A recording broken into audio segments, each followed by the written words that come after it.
Es un enorme placer y un gran privilegio poder estar de nuevo en la conferencia de expositores. Le decía, creo que a Josías, venir a Grace y a esta conferencia de manera particular es sentirnos en casa. El año pasado no pudimos estar, pero qué gozo volver, ver el rostro de amigos que amamos, tener el privilegio de predicar junto a pastores que amamos y respetamos. Pero tal vez lo que hace singular o más, no sé si decir más importante esta conferencia, es el tema, Cristo el inigualable. Cuando vi el tema que tocaba para este año, dije, wow, qué tema.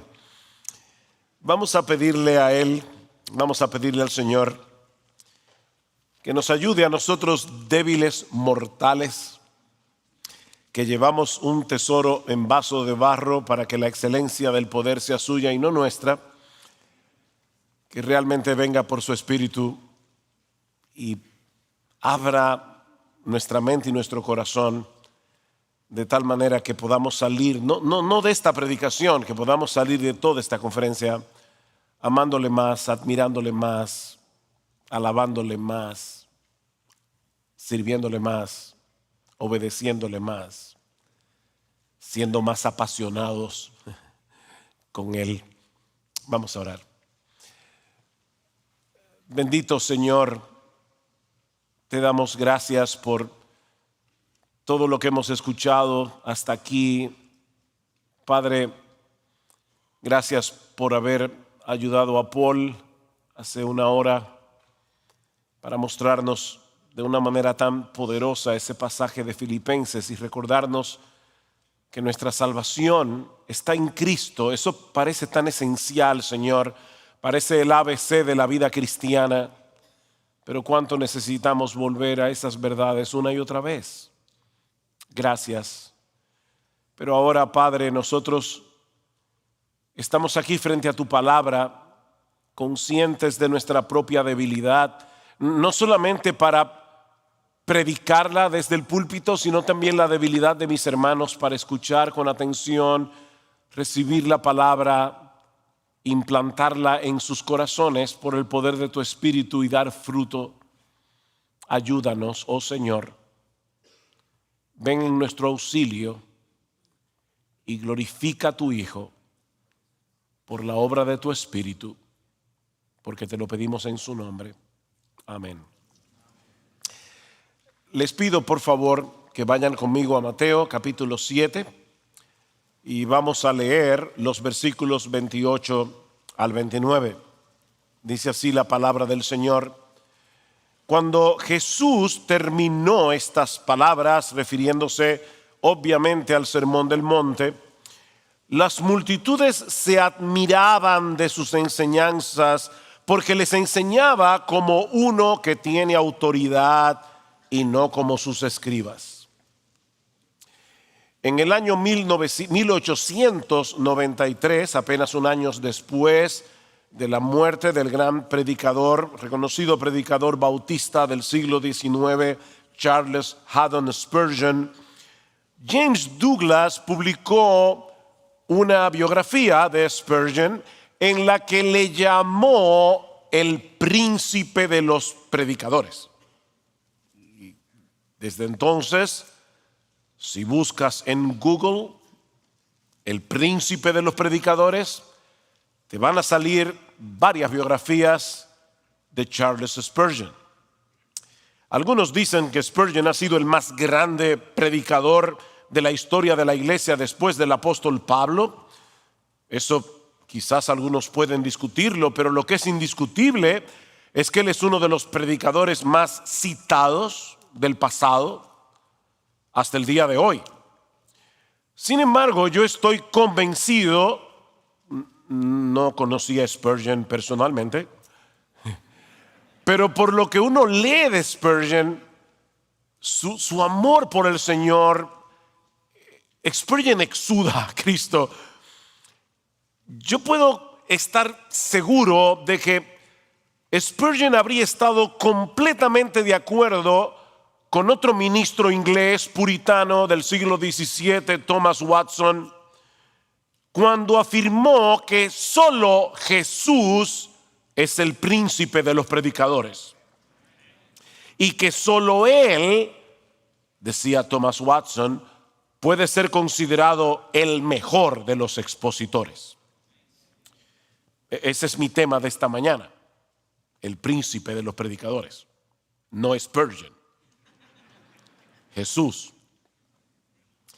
Nuestro Señor Jesucristo es el predicador incomparable al que paradójicamente los predicadores del Evangelio debemos imitar. Él es incomparable, Él es inigualable, Él es inimitable y sin embargo Él es el predicador al que nosotros debemos imitar, aunque nuestra capacidad de imitar a Jesús obviamente es muy limitada.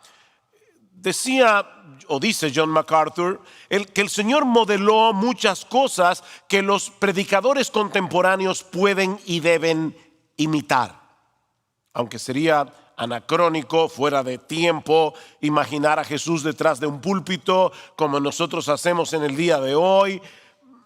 No podemos olvidar que Jesús no solo fue un maestro, y la mayoría de las veces cuando lees un libro acerca de este tema te hablan de Jesús como maestro, pero no podemos olvidar que Jesús no solo fue un maestro, Jesús fue un predicador.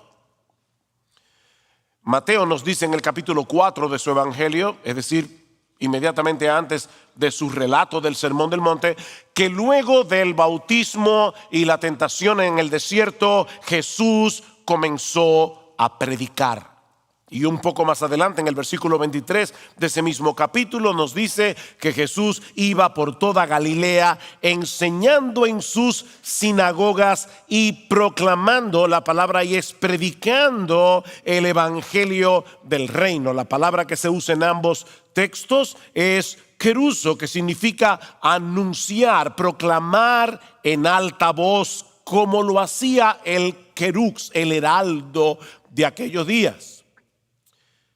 Jesús no solo fue un predicador, Él fue el más grande predicador que ha existido jamás.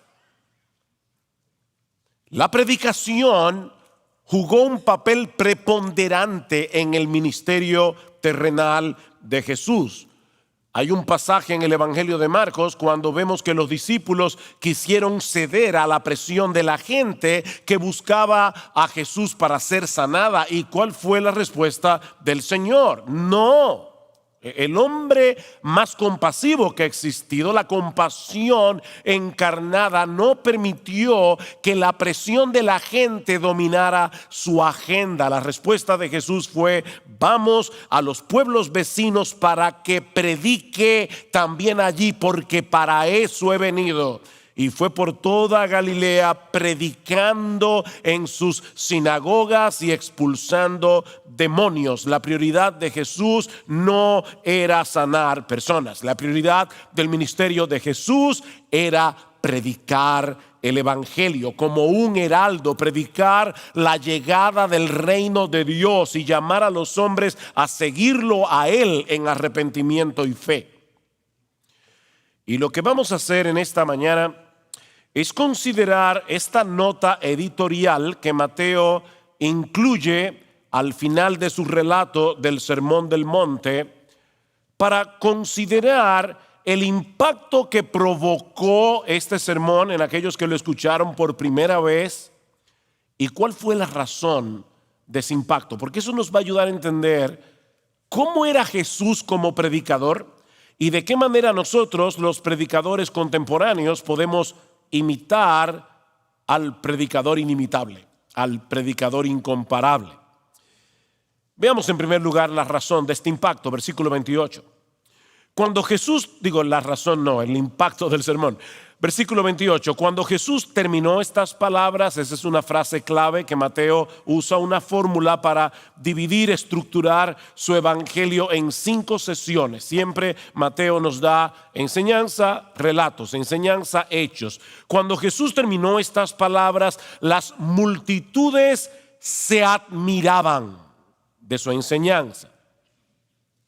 Esta frase, esta palabra, significa literalmente, el español no nos da del todo el sentido, literalmente significa quedar estupefacto, profundamente impresionado, fuera de sí, mudo de asombro.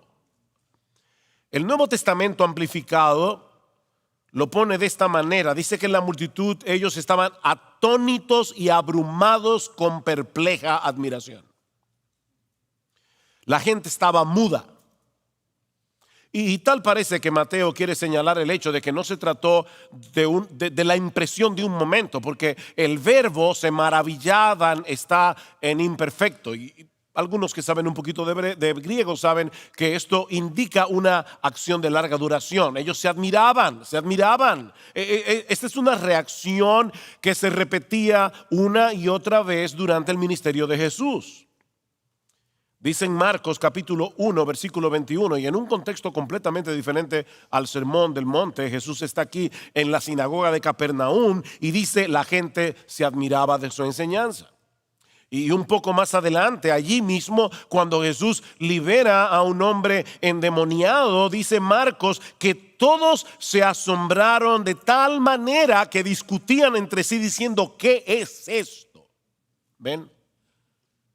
Una enseñanza nueva con autoridad, decían ellos. Lo mismo sucedió en la sinagoga de Nazaret.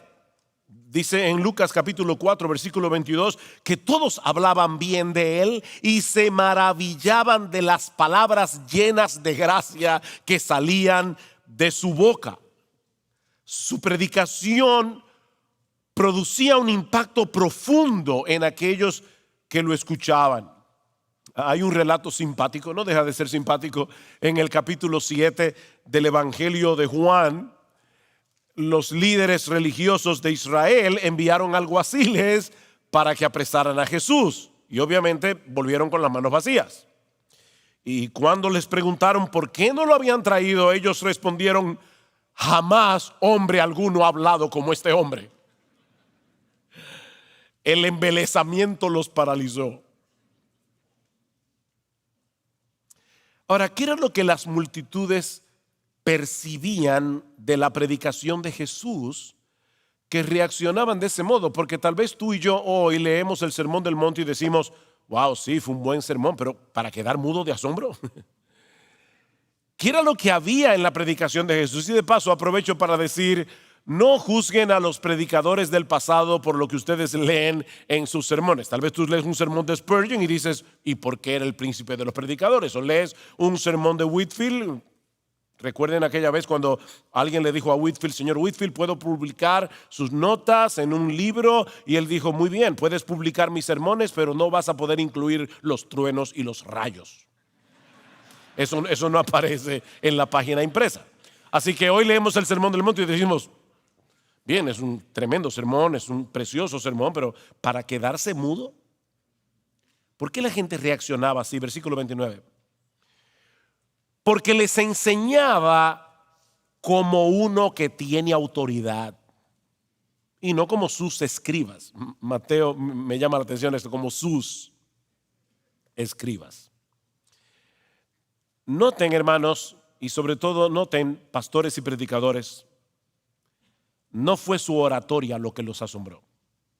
Ahí no dice, quedaron mudos de asombro por la capacidad que tenía Jesús de expresarse. No eran sus ilustraciones. Y mucho menos el hecho de que Jesús llenara su predicación de historias graciosas y interesantes para mantener la atención del público. No. Lo que asombraba a la gente era su autoridad. Jesús predicaba con autoridad. Y sobre todo cuando ellos comparaban a Jesús con los maestros a los que ellos estaban acostumbrados a escuchar. No olviden, hermanos, que en aquellos días había un maestro de la ley casi en cada esquina, sobre todo en las ciudades grandes como Jerusalén.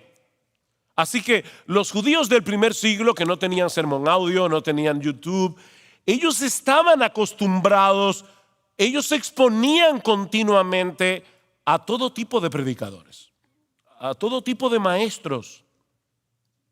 Y de repente aparece Jesús, reconocido en Nazaret como el carpintero que trabajaba en el taller de José, predicando como nunca nadie lo había hecho jamás.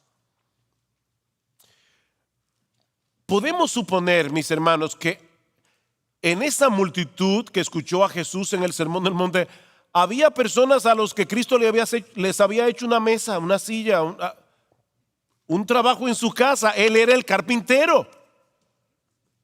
Pero ven acá, mi amor, ¿no era ese el que nosotros llamamos para que arreglara la puerta?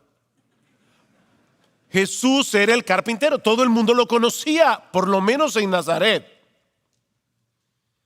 Conocían a sus hermanos y a sus hermanas. Dice en Mateo capítulo 13 versículo 54 que en la sinagoga de Nazaret otra vez la gente se maravillaba y decía: ¿dónde obtuvo esta sabiduría y estos poderes milagrosos? ¿No es este el hijo del carpintero? ¿No se llama su madre María y sus hermanos Jacobo, José, Simón y Judas? ¿No están todas sus hermanas? Ven acá, ¿tú no jugabas con Jacobo? Y veías a José y al otro y a Jesús. Mis hermanos, yo quisiera hoy que nosotros usemos nuestra imaginación y que tratemos de ponernos por un momento en el lugar de la gente que escuchó a Jesús predicar el Sermón del Monte.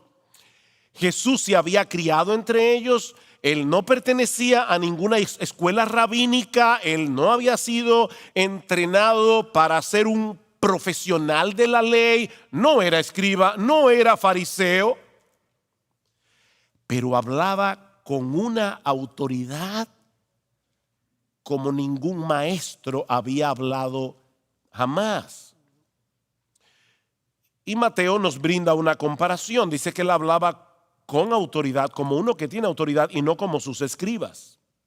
¿Y por qué Mateo incluye esta comparación aquí? Bueno, porque los escribas solían apoyarse en la autoridad de otros rabinos para demostrar que su interpretación de la ley era la correcta. O sea, en vez de comparar escritura con escritura, que es lo que nosotros debemos hacer en el día de hoy, ellos recurrían continuamente a las voces autorizadas de Israel o a su tradición religiosa, a tal punto que Cristo los acusa en Marcos capítulo 7 de invalidar la palabra de Dios por la tradición. Llegó un momento, como pasa lamentablemente en muchas iglesias evangélicas en el día de hoy, donde la tradición está por encima de las escrituras. De paso, no hay nada de malo en citar a otros pastores, no hay nada de malo en citar comentaristas, autores bíblicos, siempre y cuando no pontifiquemos la enseñanza de ningún hombre. Los evangélicos no tenemos papas. No pontifiquemos la enseñanza de ningún hombre. Los cristianos solo tenemos una autoridad absoluta para saber lo que debemos creer, para saber lo que debemos hacer, y es la infalible, inerrante y todo suficiente palabra de Dios. Nada más. Por otra parte, los escribas se preocupaban excesivamente por los aspectos externos de la ley y de esa manera descuidaban la condición del corazón. Ellos descuidaban la centralidad del amor a Dios, del amor al prójimo. Cristo les dice en Mateo 23: ay de vosotros, escribas y fariseos, hipócritas, porque pagáis el diezmo de la menta, del eneldo y del comino. Ellos eran sumamente escrupulosos con esto, pero habéis descuidado los preceptos de más peso de la ley: la justicia, la misericordia y la fidelidad. Cristo les dice: ustedes cuelan un mosquito y se tragan un camello. Ustedes son como sepulcros blanqueados, que por fuera lucen hermosos, pero por dentro estáis llenos de hipocresía y de iniquidad. Sumamente escrupulosos en los aspectos externos de la ley, pero totalmente descuidados con lidiar con los asuntos del corazón. Y para colmo de males, los escribas tenían un doble estándar, uno para ellos y otro para los demás. Ellos ponían sobre los otros cargas pesadas que no podían sobrellevar, pero dice Jesús: ustedes ni con un dedo quieren cargarla. Un doble estándar. Este era el tipo de maestro al que los judíos estaban acostumbrados. Hombres que se pasaban horas discutiendo sobre las distinciones más ridículas que podamos imaginar, sobre todo en lo relativo al sabbat, al día de reposo. No debemos llevar carga el día de reposo. ¿Se puede usar caja de dientes? No es una broma, es porque estás cargando algo. ¿Y qué hacemos con la gallina que puso el huevo el sábado? ¿Sacrificamos la gallina o podemos comernos el huevo? ¿Deben las mujeres verse en el espejo en el día de reposo? Eso es peligroso, porque pueden verse una cana y verse tentadas a arrancársela, y eso es un trabajo. Entonces, ahí comienzan, ¿verdad? El rabino tal dice esto y el rabino cual y bla, bla, bla, bla. Y de repente aparece Jesús, el carpintero de Nazaret, predicando el evangelio del reino. Y fue más que evidente para todos ellos que este predicador, este maestro, era muy diferente a los demás. Y esto por varias razones. En primer lugar, por el poder espiritual que había detrás de su predicación. A veces nosotros lamentablemente tomamos la Biblia y la leemos como si estuviera desconectada de lo anterior. Mateo va con su narrativa y nos dice en el capítulo 4 de su capítulo 3, al final, antes de la tentación en el desierto, que Jesús, al momento de su bautismo, el Espíritu Santo descendió sobre él. Jesús fue ungido con el Espíritu Santo, por el Espíritu Santo. Pastores, predicadores, nunca olvidemos esto: el Hijo de Dios encarnado, la segunda persona de la Trinidad hecha hombre, llevó a cabo su ministerio en dependencia total del Espíritu Santo. En el capítulo 4 de Lucas se nos dice que Cristo regresó a Galilea en el poder del Espíritu. Y dice, y enseñaba en sus sinagogas, en el poder del Espíritu.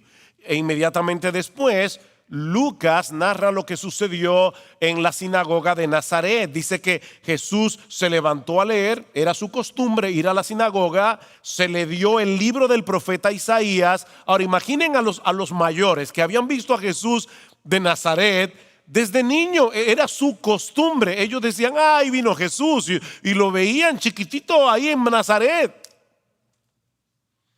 Jesús se levanta a leer y, habiendo abierto el libro, halló el lugar donde estaba escrito: el Espíritu del Señor está sobre mí, por cuanto me ha ungido para dar buenas nuevas a los pobres, me ha enviado a sanar a los quebrantados de corazón, a pregonar libertad a los cautivos, vista a los ciegos, poner en libertad a los oprimidos, a predicar el año agradable del Señor. Él está citando aquí Isaías capítulo 61, versículos 1 y 2, y enrollando el libro lo dio al ministro y se sentó, y los ojos de todos en la sinagoga estaban fijos en él. Es la misma palabra que aparece en 2 Corintios capítulo 3, cuando dice que los israelitas tenían su mirada puesta en Moisés cuando bajó del monte. Ellos estaban con sus ojos fijos en Jesús y comenzó a decirles: hoy se ha cumplido esta escritura delante de vosotros.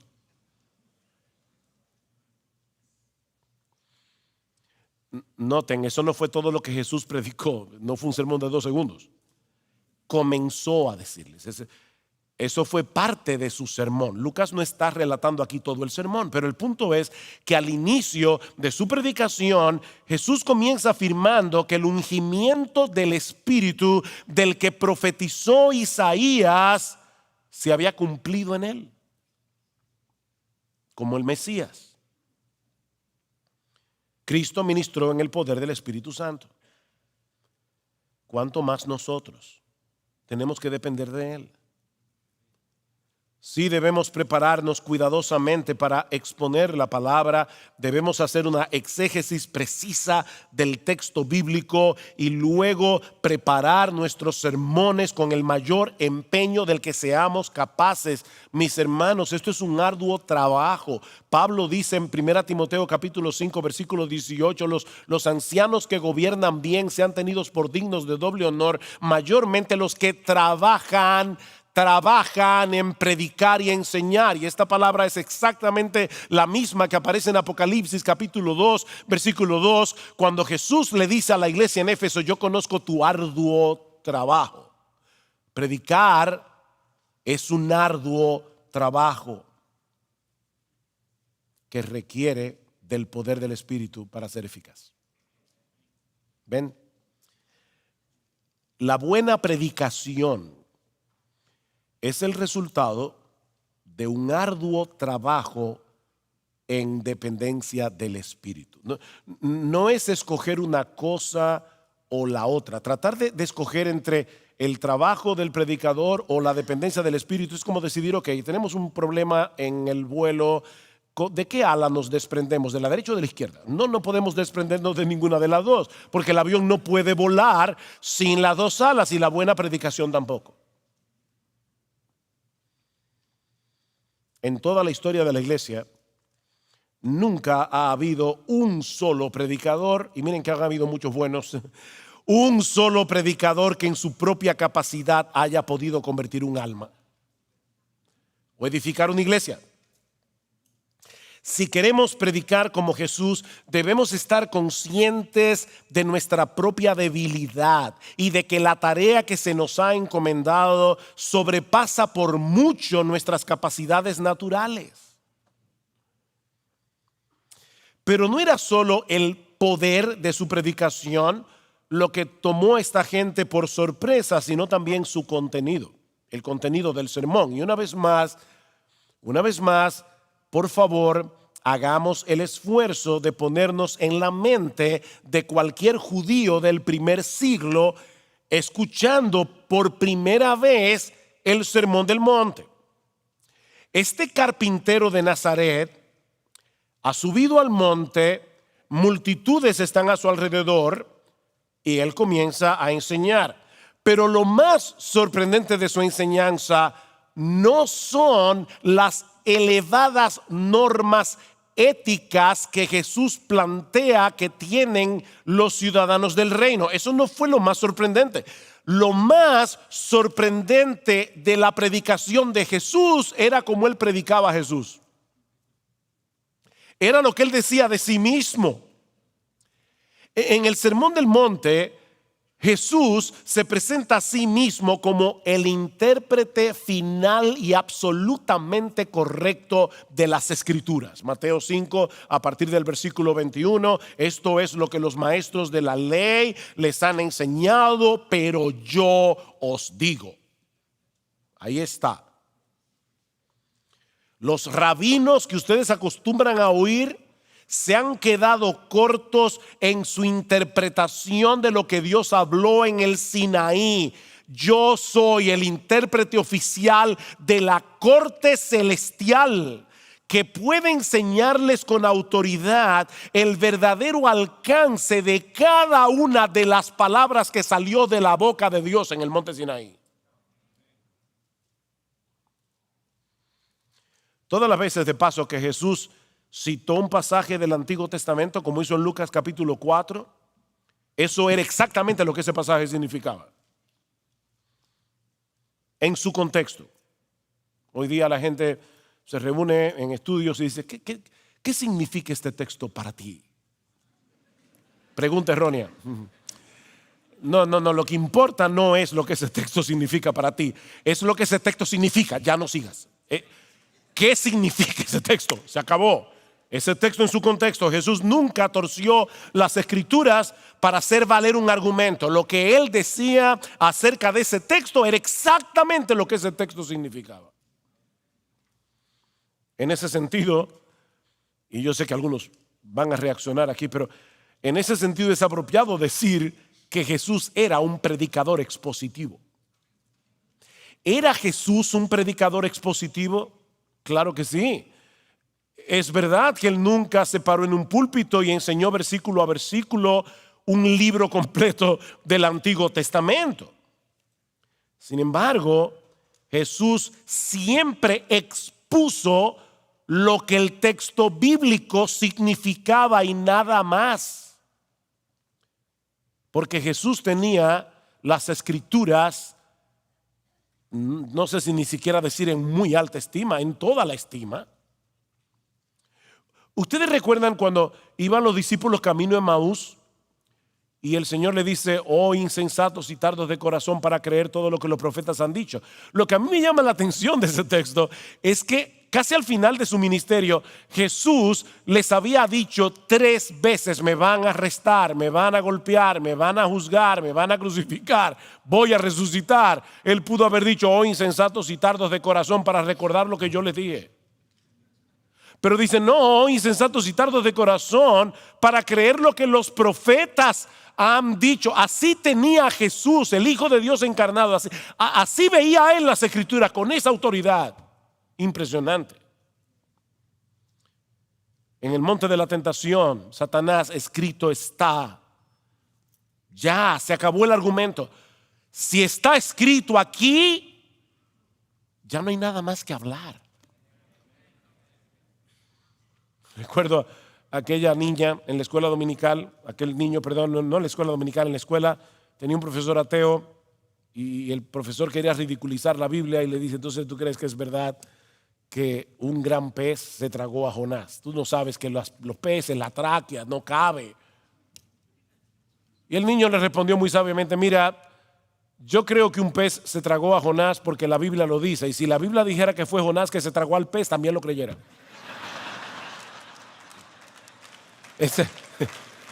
Esta es la palabra de Dios.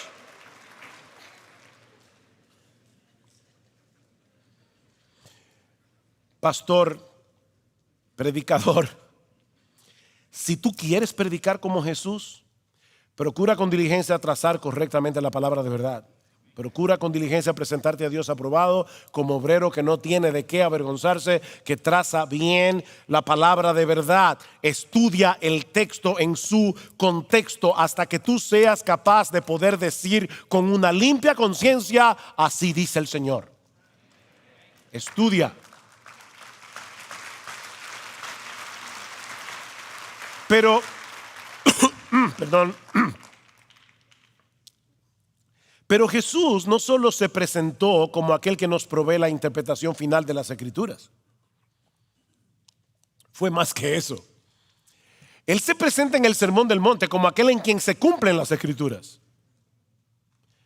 No penséis que he venido para abrogar la ley o los profetas. No he venido para abolir, sino para cumplir. Porque en verdad os digo que hasta que pasen el cielo y la tierra no se perderá ni la letra más pequeña ni una tilde de la ley hasta que todo se cumpla. Para el judío del primer siglo, esta expresión, la ley y los profetas, señalaban todos los libros del Antiguo Testamento. Yo no vine a abolir ninguno de los libros del Antiguo Testamento, pero era más que eso. Cuando el judío del primer siglo escuchaba la ley y los profetas, él pensaba en las escrituras del pacto. Dios había hecho un pacto y estos libros eran el documento oficial de los pactos, de manera que Jesús se está presentando aquí como aquel en quien se cumplen todas las estipulaciones y promesas de los pactos que Dios hizo con su pueblo en el Antiguo Testamento. Yo vine a cumplir el pacto davídico. Yo vine a llevar conmigo todas las maldiciones de la ley del pacto mosaico que mis elegidos merecen. Yo soy el hijo de David. Mis hermanos, de verdad, otra vez, pónganse en la piel de un judío del primer siglo y escuchen eso como si nunca antes lo habrían escuchado. Examináis las escrituras porque a vosotros os parece que en ella tenéis la vida eterna. Y ¿saben una cosa? Ellas dan testimonio de mí. Juan 5:39. Y un poco más adelante les dice Jesús: no penséis que yo os acusaré delante del Padre. El que os acusa es Moisés, en quien vosotros habéis puesto vuestra esperanza. Porque si le creyerais a Moisés, ustedes me creerían a mí, porque fue de mí que escribió él.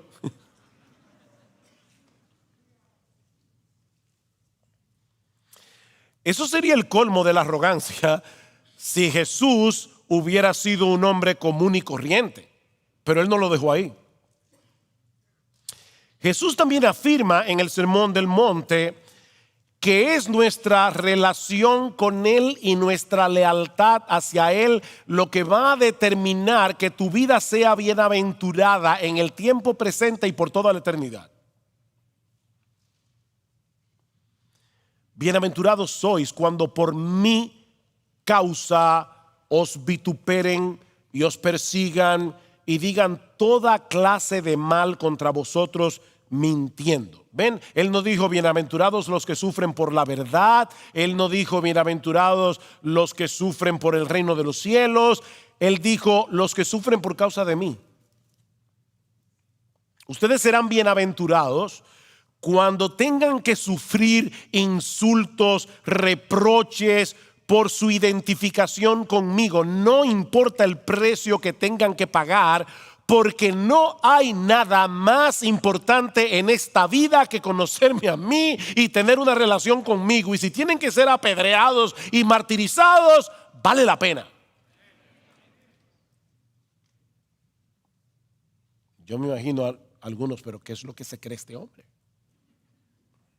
Pero él no se quedó ahí. Gozaos y alegraos, le dice en el versículo siguiente, porque vuestro galardón es grande en el reino de los cielos. Y ahora escuchen, porque así persiguieron a los profetas que fueron antes que vosotros. ¿Por qué persiguieron a los profetas? Por su lealtad a Yahvé, a Jehová. Es por eso que John Stott dice, esta analogía con los profetas resulta impresionante. Jesús espera que sus seguidores sufran por su causa y luego asemeja la persecución de ellos con la de los profetas del Antiguo Testamento. Ahora bien, aquellos profetas sufrieron por su fidelidad a Dios, mientras que los discípulos de Jesús sufrirían por su fidelidad a Él. Mis hermanos, la implicación es bastante clara. Jesús está demandando de los suyos el mismo nivel de lealtad que solo el Dios todopoderoso, creador de los cielos y de la tierra, puede demandar de sus criaturas.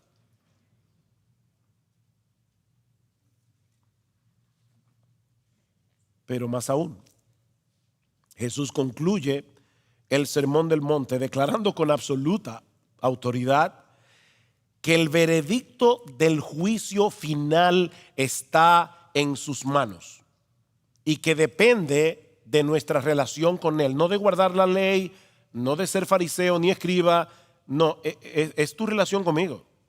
No todo el que me dice Señor, Señor, no todo el que me dice Señor, Señor entrará en el reino de los cielos, sino el que hace la voluntad de mi Padre que está en los cielos. Muchos me dirán en aquel día. Yo voy a estar allí sentado como juez. Ustedes se van a presentar delante de mí y muchos de ustedes van a clamar, pero Señor, Señor, no profetizamos en tu nombre y en tu nombre echamos fuera demonios y en tu nombre hicimos muchos milagros. Ustedes se dan cuenta, toda esta gente clamará tener una relación con Jesús, porque ellos ya en ese momento van a saber que lo único que importa, lo único que tiene importancia es conocer a Jesús y que Jesús te conozca a ti. Me encantó la ilustración de Paul con el ministro luterano. Bueno, yo no hubiera querido golpearlo, pero definitivamente entendí perfectamente lo que Paul estaba sintiendo ahí.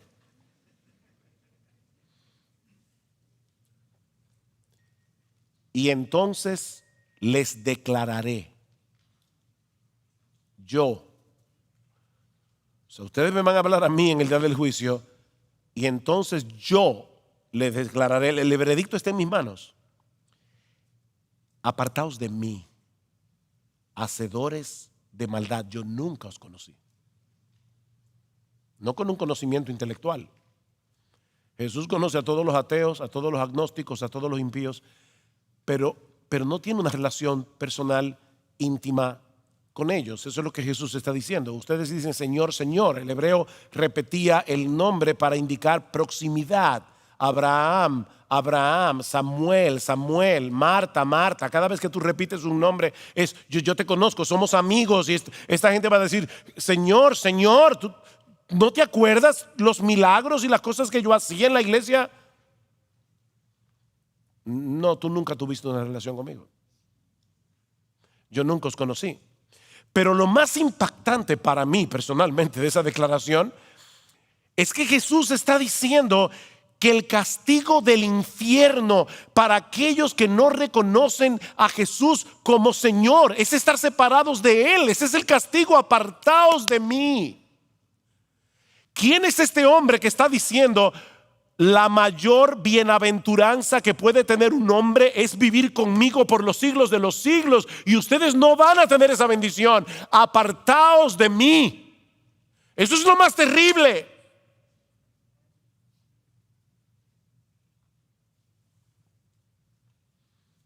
De ahí su apelación final a que tomemos bien en serio sus palabras y construyamos nuestras vidas sobre ese fundamento. Por tanto, ven, apartaos de mí, hacedores de maldad. Por tanto, cualquiera que oye estas palabras mías y las pone en práctica, será semejante a un hombre sabio que edificó su casa sobre la roca. Pero el que oye estas palabras mías y no las pone en práctica será semejante a un hombre insensato que edificó su casa sobre la arena, y grande fue su destrucción. Jesús no solo fue el expositor por la excelencia de la voluntad revelada de Dios en las Escrituras, Él es la revelación final de Dios. Hebreos 1, Dios. Ustedes saben que la carta a los Hebreos es un enigma para muchos porque no sabemos quién la escribió. Todas las cartas de Pablo comienzan: Pablo, apóstol de Jesucristo por la voluntad de Dios, a los santos y fieles en Cristo Jesús que están en Éfeso. No te afanes por saber quién fue el autor humano de la carta a los Hebreos. El autor está ahí mismo, Dios. Ahí está ya. Pero ahora dice: Dios, habiendo hablado muchas veces y de muchas maneras a los padres por los profetas, en estos postreros días nos ha hablado por el Hijo. Él es la revelación final de Dios. Por eso es que al final de su ministerio, en Mateo capítulo 24, versículo 35, el Señor es capaz de decir: el cielo y la tierra pasarán, pero mis palabras no pasarán. Esta es una versión personalizada de Isaías 48. La palabra del Dios nuestro permanece para siempre. Y ahora Jesús dice: mis palabras también. Es una fórmula muy similar a la que aparece en Mateo 5:18. El cielo y la tierra pasarán, pero ni una jota ni una tilde pasará de la ley hasta que todo se haya cumplido. Pero ahora Jesús cambió las cosas y dice, tampoco mis palabras. Ni una jota ni una tilde de la ley, ni mis palabras tampoco. Porque mis palabras son las palabras de Dios. Lo que provocó el asombro de la gente aquel día era el hecho de que Jesús predicara a Jesús en esos términos. Ese fue el choque. Eso era insólito para un judío del primer siglo. De manera, mi amado hermano, pastor, predicador, si tú quieres predicar como Jesús, y por eso me encantó, de verdad, lo digo de corazón, estaba sentado ahí con mi esposa oyendo predicar a Paul hace una hora y decía, wow, Señor, gracias, gracias, Señor, gracias. Si tú quieres predicar como Jesús, procura que al final de tu predicación la gente salga de la iglesia admirándolo a Él, no a ti. No a ti. Ya no me acuerdo quién fue que dijo, porque lo han citado y le han puesto a tanta gente que lo dijo, que ya no sé quién lo dijo, pero alguien dijo, no se puede subir al púlpito para demostrar que tú eres inteligente y que Jesús es hermoso al mismo tiempo. No se puede. Exalta a Cristo. Predica a Cristo, que la gente lo vea hermoso, como Él es. Porque no nos predicamos a nosotros mismos, dice Pablo en 2 Corintios capítulo 4. No nos predicamos a nosotros mismos, sino a Jesucristo como Señor. Y nosotros solo somos sus siervos por amor a Jesús. ¿Y saben por qué nosotros predicamos a Jesús? Dice Pablo, porque Dios, que mandó que de las tinieblas resplandeciese la luz, es el que resplandeció en nuestros corazones para iluminación del conocimiento de la gloria de Dios en la faz de Jesucristo. Si nuestro evangelio está encubierto, entre los que se pierden está encubierto, en los cuales el Dios de este siglo cegó el entendimiento del evangelio para que no puedan ver la gloria de Jesús en el evangelio. Eso acaba de decir Pablo en el capítulo 4, versículos 3 y 4 de 2 Corintios, y dice ahora, pero yo predico a Jesús. Pablo, ¿y por qué tú predicas a Jesús si ya tú acabas de decir que los pecadores están ciegos? Ellos no pueden ver esa gloria, porque es a través de la predicación de la gloria de Jesús que el Espíritu Santo actúa para quitar la venda de los ojos de los pecadores. Cuando estamos predicando el evangelio y estamos exaltando a Jesús, viene el Espíritu Santo sobre aquellos que fueron elegidos por el Padre y dice, sea la luz, y de repente tú ves lo que nunca antes habías visto, que Jesús es glorioso, majestuoso, lleno de gloria.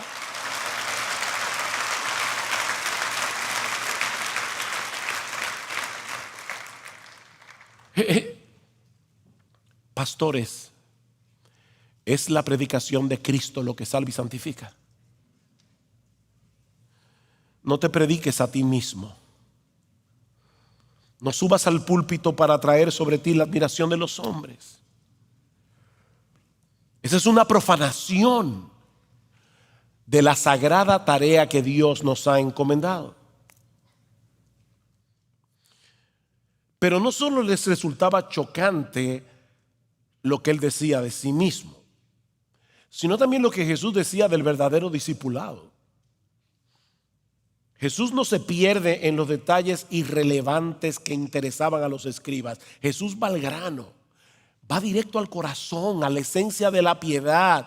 El reino de los cielos no está reservado para aquellos que presuponen estar en regla con la ley. No, es para los pobres en espíritu, es para los que reconocen que están en una absoluta y total miseria espiritual. Los ciudadanos del reino son sensibles a sus pecados, ellos lloran, son mansos, están hambrientos y sedientos de justicia, de una vida más santa, de una vida más pura. No se contentan con tratar de conformarse externamente a la letra de la ley. No, mis verdaderos discípulos guardan el espíritu del mandamiento.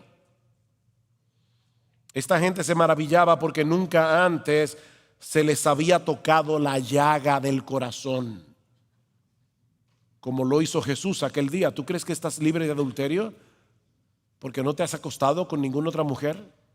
Yo os digo que el que mira a una mujer para codiciarla ya adulteró con ella en su corazón. ¿De verdad tú crees que los escribas y fariseos son los super santos? Pues yo te digo que si tu justicia no es mayor que la de ellos, tú no vas a entrar en el reino de los cielos. Porque la de ellos es una cosa externa. Yo transformo el corazón. Eso es como decir en una escuela de canto: mira, si tú no cantas como Pavarotti, ni apliques. Para el judío del primer siglo, ellos decían: si van a entrar solo 2 personas al cielo, uno va a ser un escriba y otro un fariseo. Y Cristo dice: no. Si vuestra justicia no fuere mayor que la de ellos, ustedes no entrarán.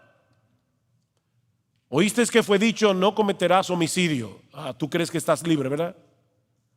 Mas yo te digo que el que se enoja pecaminosamente contra su hermano y el que echa fuera la ira del corazón para maltratar a su hermano y le llama racá, imbécil, cabeza hueca, bueno para nada, va para el infierno. O sea, de verdad, otra vez, ahí está un judío oyendo eso.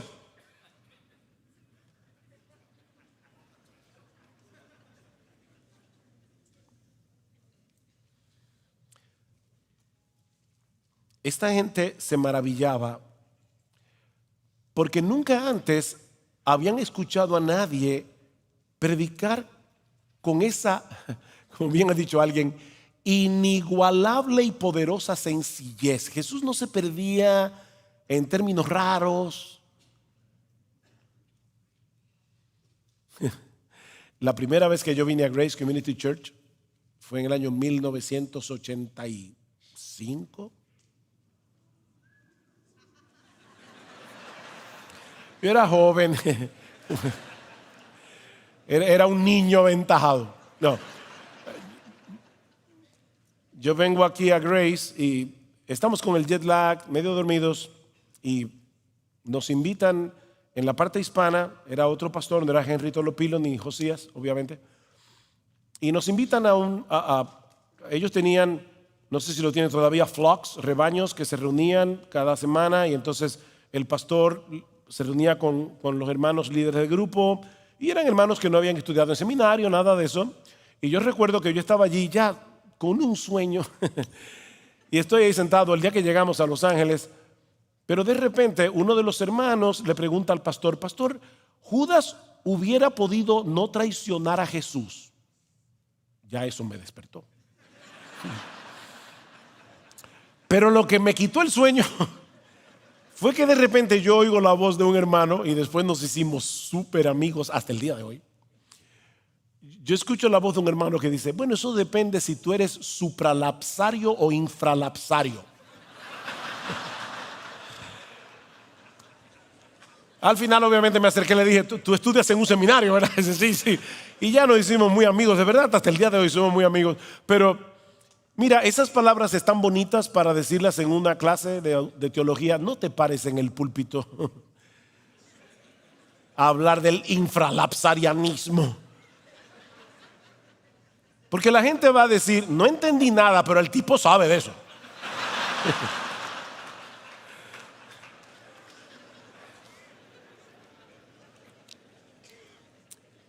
Jesús hablaba con sencillez. Es impresionante. Todos, ahora voy a violar mi propia regla. Todos los aforismos que usa Jesús. Los aforismos son frases cortantes: dad al César lo que es del César y a Dios lo que es de Dios. Solo 10 palabras en el texto original griego. ¿Cuánta sabiduría hay ahí? Si tu ojo derecho te es ocasión de caer, córtatelo. Si tu mano derecha te es ocasión de caer, si tu ojo derecho, sácatelo. No os afanéis por vuestra vida, que habéis de comer, que habéis de beber, que habéis de vestir. No es la vida más que el alimento y el cuerpo más que el vestido. Mirad las aves del cielo. Yo me imagino que en ese momento estaba en el monte, estaba pasando una bandada de aves. Miren las aves. No se afanan, ellos, no hay un banco de gusanos. Porque vuestro Padre, Él no es el Padre de las aves. Él es vuestro Padre. Vuestro Padre las alimenta. Y ustedes valen más que ellas. ¡Qué sencillez! Fue la conjunción de todos estos elementos sumados al carácter moral intachable de Jesús, lo que dejó muda de asombro a las multitudes que escucharon a Jesús aquel día y durante el resto de su ministerio. Jesús fue capaz de preguntar a sus enemigos: ¿quién de vosotros me prueba que tengo pecado? Y si digo verdad, ¿por qué vosotros no me creéis? ¿Saben cuál fue la respuesta de sus enemigos? Silencio. ¿Alguno de ustedes me acusa de pecado? No. Jesús hablaba con autoridad porque tenía autoridad. La autoridad del inefable y glorioso Hijo de Dios hecho hombre. En ese sentido Él es inigualable, Él es incomparable, Él es inimitable. Pero ¿saben qué? Él le ha conferido a los hombres que Él ha llamado al ministerio una autoridad delegada. Recuerdan que yo les dije, y no fue sin propósito, que el Evangelio de Mateo está dividido en 5 secciones y siempre terminó Jesús estas palabras, ahí comienza otra sección. La próxima sección comienza en el capítulo 10. ¿Y cómo comienza el capítulo 10 de Mateo? La segunda sección. Aquí en la primera sección de Mateo vemos la autoridad de Jesús. En la segunda sección comienza diciendo que Jesús le dio autoridad a sus discípulos. Él delegó autoridad. Y luego en el capítulo 28 termina diciendo: toda autoridad me ha sido dada en el cielo y en la tierra. Por tanto, id y haced discípulos de todas las naciones, bautizándolos en el nombre del Padre, del Hijo y del Espíritu Santo, y enseñándoles a guardar todas las cosas que yo os he mandado. Y he aquí, yo estoy con vosotros todos los días hasta el fin del mundo. Nosotros no tenemos autoridad en nosotros mismos. Pastor, predicador, tus opiniones en el púlpito, resérvatelas para ti. Predica la palabra, porque tu autoridad es directamente proporcional a tu fidelidad en exponer con precisión las escrituras para la gloria de Dios y el bien de las almas, sumado a una vida que sea coherente con el evangelio que tú predicas. No perfecta, no perfecta, pero sí coherente. Pablo dice a los ancianos de Éfeso: mirad por vosotros y por todo el rebaño en que el Espíritu Santo os ha puesto por obispos para apacentar la iglesia del Señor, la cual él ganó por su propia sangre. ¿Por quiénes deben velar primero? Por ustedes mismos, pastores. Cuiden su vida devocional, cuiden su relación con Dios, cuiden su relación con Cristo, amen a Cristo. Mirad por vosotros y por todo el rebaño. Y luego a Timoteo, Pablo le dice: Timoteo, ten cuidado de ti mismo y de la doctrina. Pero ten cuidado de ti mismo, no descuides tu vida espiritual. La principal labor de un pastor es cuidarse a sí mismo. ¿Saben por qué? Déjenme revelarles algo públicamente. Nosotros tenemos una oveja en la iglesia que me da muchísimo trabajo, mucho trabajo. Y yo voy a ser capaz de decirles aquí delante de todos cómo se llama: Sujel Michelén. Porque yo vivo con Sujel Michelén las 24 horas del día. Pastorearme a mí, mi propio corazón, es lo que más me da trabajo, lo que más trabajo me da. Mirad por vosotros y por todo el rebaño en que el Espíritu Santo os ha puesto por obispos. Nuestra meta como predicadores no es llegar a ser famosos, no es llegar a ser populares, no es tener una iglesia grande, ni siquiera es provocar el asombro de la gente. Cristo provocó el asombro de la gente, pero Él no predicaba buscando ese asombro. No es procurando el asombro de la gente. No olviden que fue en la sinagoga de Nazaret donde muchos se maravillaban de las palabras de gracia que salían de su boca, donde después quisieron despeñarlo. debemos imitar a Jesús, al príncipe de los predicadores, porque queremos ser cada vez más eficaces en la proclamación de su palabra. Queremos ser más eficaces en exaltarlo a Él mismo en el púlpito, aunque tengamos que pagar un alto precio por identificarnos con un Mesías que el mundo aborrece. Pero ¿saben qué, pastores? Cuando aparezca el príncipe de los pastores, vosotros recibiréis la corona incorruptible de gloria y la invaluable recompensa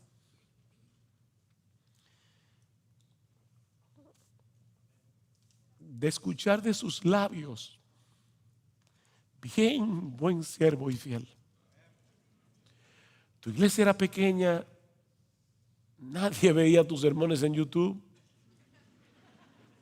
no te invitaban a ninguna conferencia, pero tú fuiste fiel año tras año, pastoreando esas 15 ovejas, predicándoles el evangelio, llevándolos a amar a Cristo. Bien, buen siervo y fiel. En lo poco fuiste fiel, en lo mucho te pondré. Ven y entra en el gozo de tu Señor.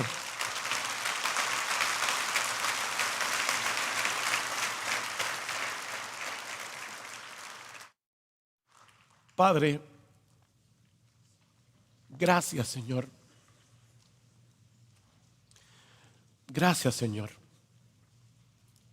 por habernos dado el privilegio de predicar tu palabra una vez más.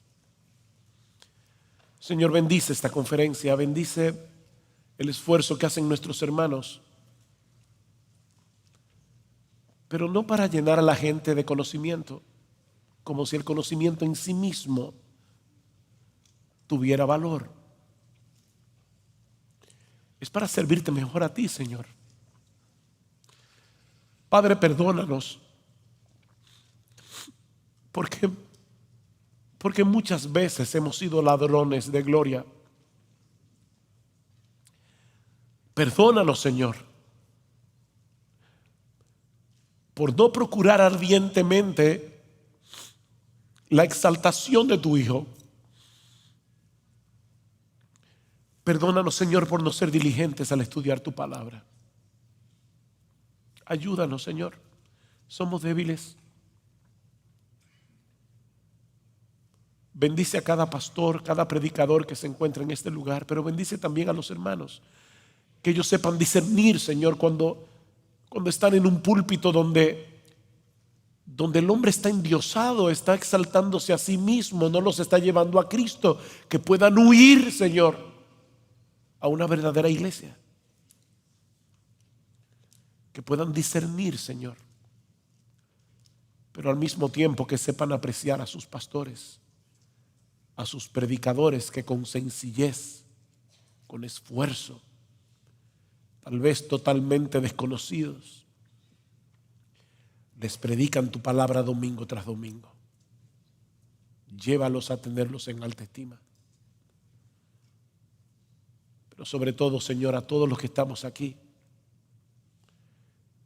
envía tu Espíritu, como te pedíamos al principio, para que todos crezcamos en nuestra admiración del admirable, nuestro bendito, precioso, glorioso Señor y Salvador Jesucristo. Amén.